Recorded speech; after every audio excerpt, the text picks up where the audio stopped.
Guys, Somnath કિચનમાં તમારું હાર્દિક સ્વાગત છે. તો આજે આપણે બનાવવાના છે લસણિયા ગાજર. અત્યારે શિયાળો આવે છે તો લસણ ગાજરનો ગાજર બહુ જ આવે છે, તો લસણિયા ગાજર બનાવી નાખીએ આપણે. આ એક જાતનું તાજું અથાણું જ છે. તો એના માટે મેં જો 2-3 ચમચી ઓઇલ મૂકી દીધું છે. હવે આપણે એમાં નાખશું, તેલ આવી ગયું છે, તેમાં નાખશું હિંગ. ગેસની ફ્લેમ સ્લો પણ નાખશું. પછી એમાં આપણે નાખશું લસણ ચટણી.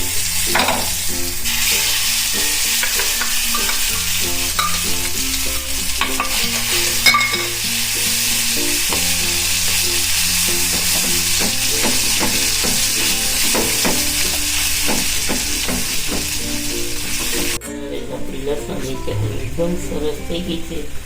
તો આપણે એમાં જરા હળદર નાખશું, 1 ચમચી ધાણા જીરું નાખશું અને અડધી ચમચી લાલ મરચું આપણે નાખશું અને 1 આજના મોટી ચમચી આપણે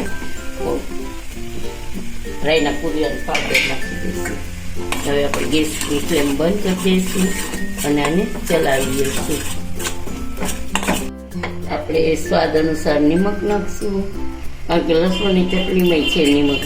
હવે એને આપણે ગેસ ઓફ કરી દઈશું અને આ ઠરે ને પછી આપણે ગાજરના ટુકડા અને લીંબુ ઉમેરવાનું રહેશે. આને થોડુંક ઠંડુ કરવા દઈશું આપણે. ગાઈસ, આપણું આ જે છે વઘારી ઠંડુ થઈ ગયું છે એકદમ સરસ. હવે આપણે એમાં ગાજરના જો ગાઈસ આપણું આ જે છે ઠંડુ થઈ ગયું છે, તો આપણે એમાં ગાજર ઉમેરી દઈશું.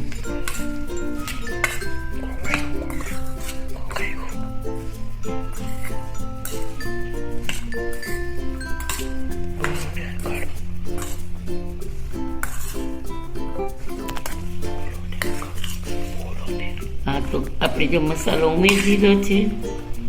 હવે આપણે એમાં મસાલો બધો મિક્સ કરી દીધો છે. તો જોઈ શકો છો તમે. તમને એવું લાગે ઉપરથી ઓછો છે મસાલો, તો તમે ઉપરથી મરચી પાવડર ને ધાણા જીરુંની નાખી શકો છો. અને આપણે લીંબુ છે, 1 લીંબુનો રસ છે નાનો, બધું આપણે ઉમેરી દઈશું.